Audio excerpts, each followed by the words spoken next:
Hi, I'm Jefferson Drexler, and this is Parent Like You Mean It, the podcast where we talk about parenting with intentionality. Now, I was recently asked a kind of interesting and unusual question. I was asked, where do your kids get their news? Now, what's more unique is that I received this question from a stranger who had been paired with me while we were golfing. And what's even more interesting is that my 14-year-old was standing right there. And the guy wasn't asking the question to me, really, but actually, he was kind of asking that question indirectly by proxy. He was asking my son, hey, kid, where do you get your news?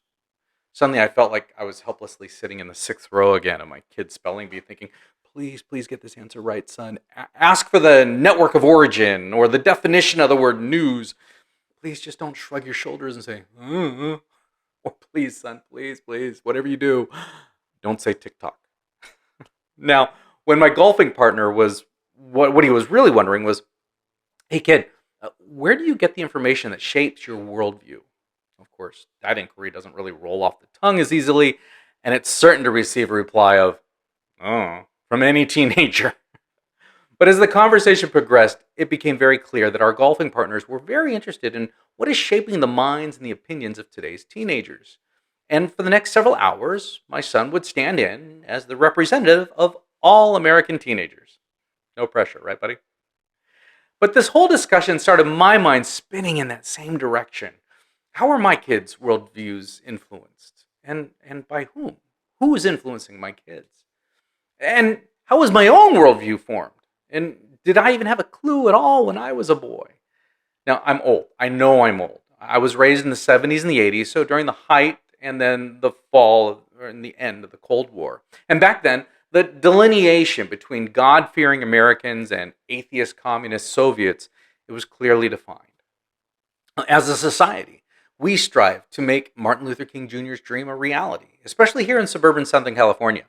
Our social influencers were squeaky clean athletes like Steve Garvey and Mary Lou Retton, and trusted comic geniuses like Johnny Carson, and Hollywood icons such as the all-too-perfect dad, Bill Cosby.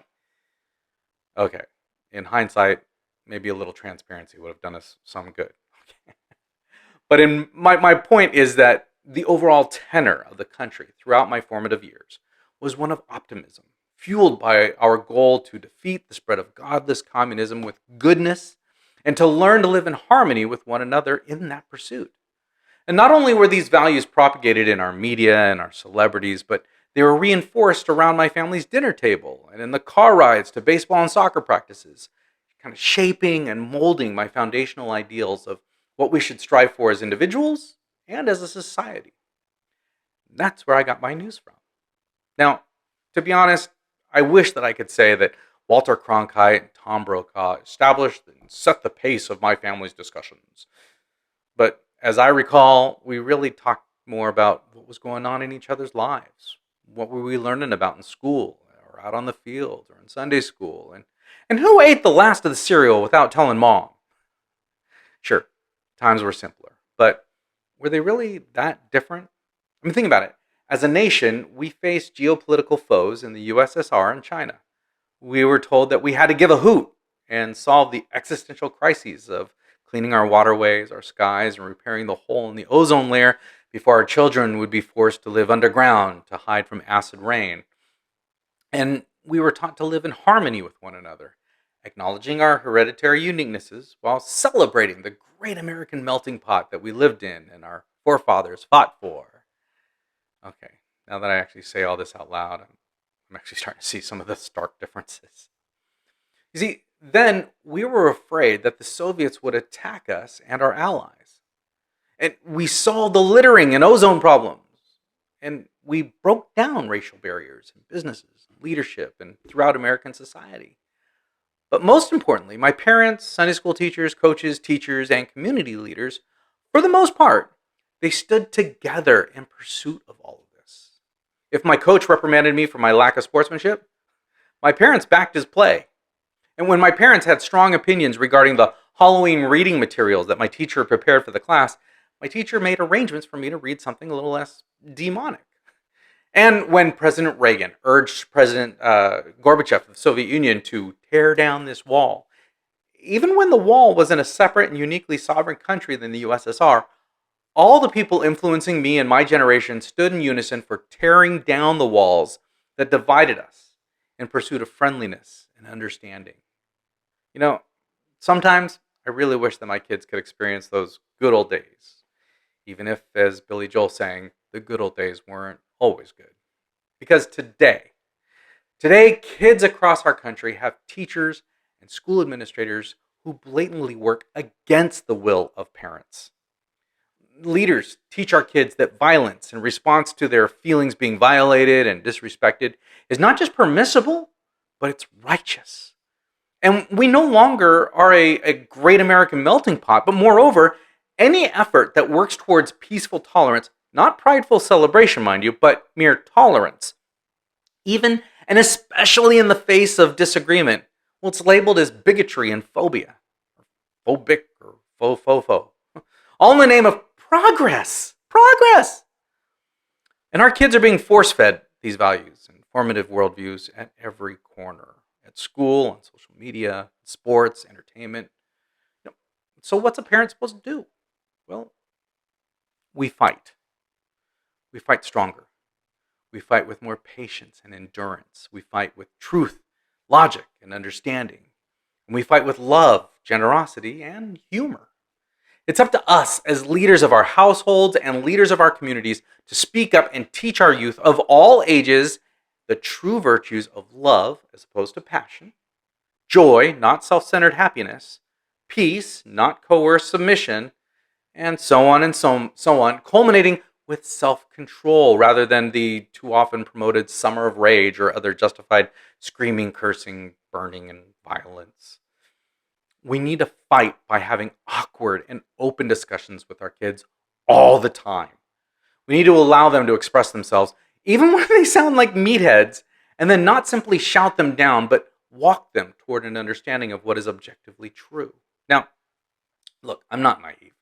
I completely understand that the values that might be alive and well under my roof may differ from those under yours, but we all need to reestablish the ground rules, what things like tolerance and freedom even mean. We need to go back to utilizing the same definitions for words like equality, constitutional, and even healthy. So that, in the exact same way that my parents entrusted me into the care of my friends' parents who were non-churchgoers or Buddhists or Mormons or, God forbid, Southern Baptists, with the knowledge that I would be guided in a unified direction, one established by the likes of George Washington and Dietrich Bonhoeffer, and then furthered by heroes like Jackie Robinson and Pope John Paul II, and kept alive today by great thinkers and leaders such as Dennis Prager and Ben Shapiro, Dave Rubin, Condoleezza Rice, and Tim Pool. Seriously, look at this list of people that I consider influencers in my house.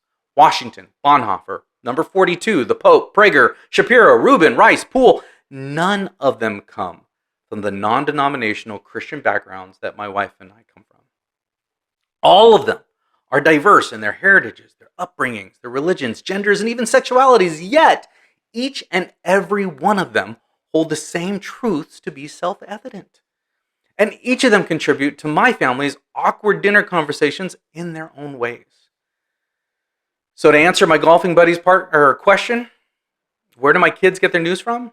Well, they get it from all around them.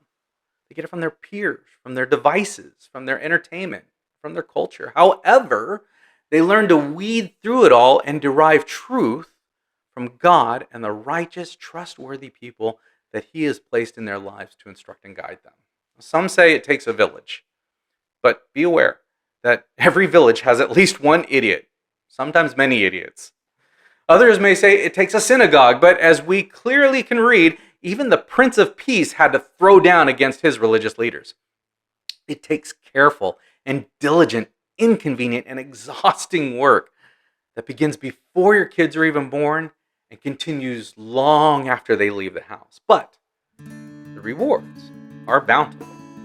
At least that's what my parents and my in-laws say. So, to all my fellow parents, coaches, neighbors, influencers, and news anchors, well, let's get to work. Let's get fired. Thank you for watching. This is Parent Like You Mean It. I'm Jefferson Drexler. We'll see you next time.